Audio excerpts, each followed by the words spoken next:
So yes, I talk about the Kundalini path. I have people every day that write to me. Oh, I want to, I want to find others that are having Kundalini, and I want to get some feedback, and I want to tell you my story. I don't want to hear your story. They come up with real pity parties. I had one today that was a letter that was nothing but a severe big pity party about how she's been abused before, and her daughter's been abused, and yada yada yada.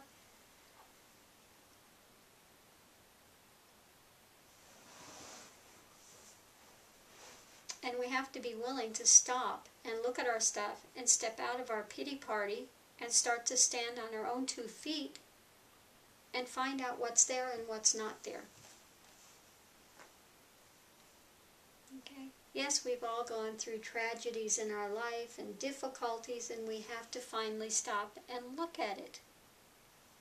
Is it still going on, or if it's not? If it's still going on, then get yourself out of it. If it's not, then get a clue. Be in this moment, not back in the past. Because you're not going to change the past. Past is what it was. But it's done. It's over. Let's move forward. Let's find out what's here.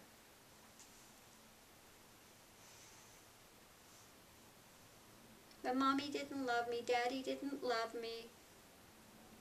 Well, you're not a child any longer. Okay? We're not children any longer. It's not going to change. We're not going to go back, and it's not going to magically change. It is what it is, and it was what it was. Now let's use that to go deeper and find out what is true and what is not true, rather than stay in hurt feelings and, all the other drama and storylines we create around it. And don't think I'm unfeeling and immune and I was born with a silver spoon. I wasn't.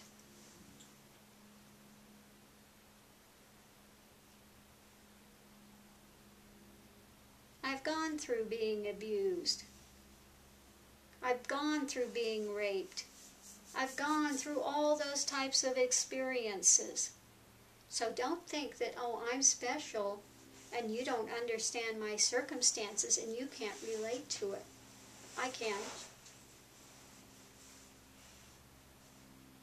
And I understand about the big pity parties because I had them. I was a queen of the pity party at one time. Nobody understands. My life's been so hard. I've been there. Okay? All those emotions and all the dramas, but eventually you have to say, stop, enough is enough. So who keeps victimizing you now? You victimize yourself. That's a tough one to finally see. Yeah, events happen, but who keeps dragging up the emotion of it? Who keeps clinging to it? Who keeps running it over and over and over again? The only one you can point to at that point is... So when are you going to get tired enough of suffering that you're willing to drop it?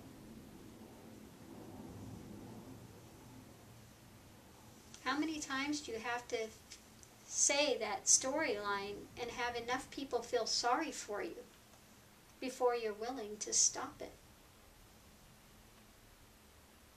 And it becomes really difficult when it becomes your identity. Oh my God, if I actually get well, then what? I've depended on this poor me storyline for so long. That's a tough one to give up. But we all have to eventually give it up. We have to stop victimizing ourselves.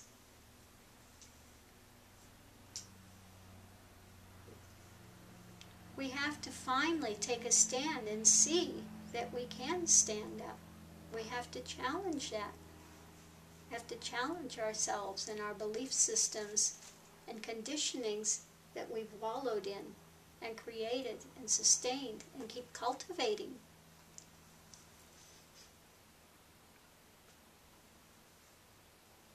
We have to finally stop and look at it rationally and see it for what it is, and more importantly, what it's not.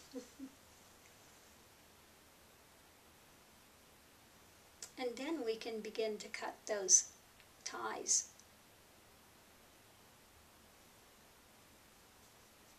Then we can begin to look at how mind works and how emotions work and how they feed off of one another and how they create the storylines and keep the storylines.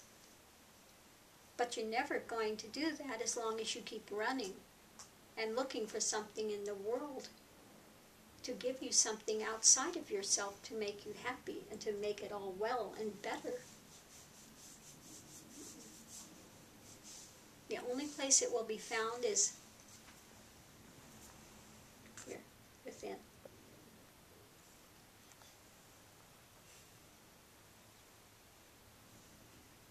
And the only way to find it here within is to finally stop running.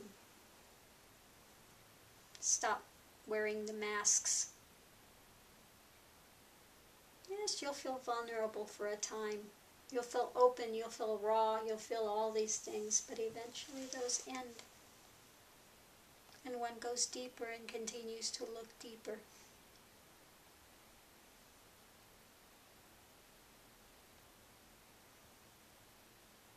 And then one day, the death before death happens, and you see it was all illusion. Oh my God. When one wakes up, and you see you created this nightmare.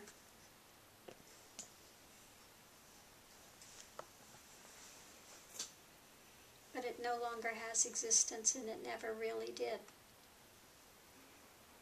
But you'll never find that if you don't stop running, if you don't stop creating masks, if you don't finally stop and look within and allow yourself to be still and stop trying to draw a crowd around yourself so you have somewhere to keep your attention so you don't have to look within. That's why people can't stand a lull in conversation, because they may actually have to look at themselves. May have to confront something. May have to feel something. May have to see something.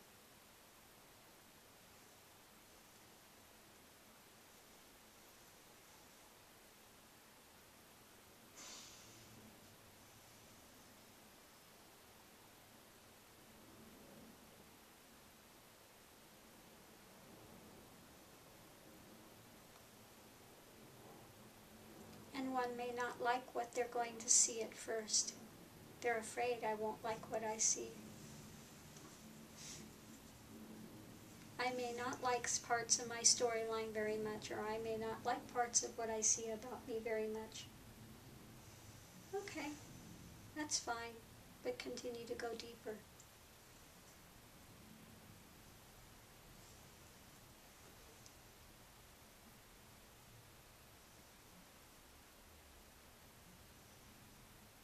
And eventually all that dissolves, and one then dissolves into that which has always been, which is untouched, which is stainless, which is pure, which is unchanging,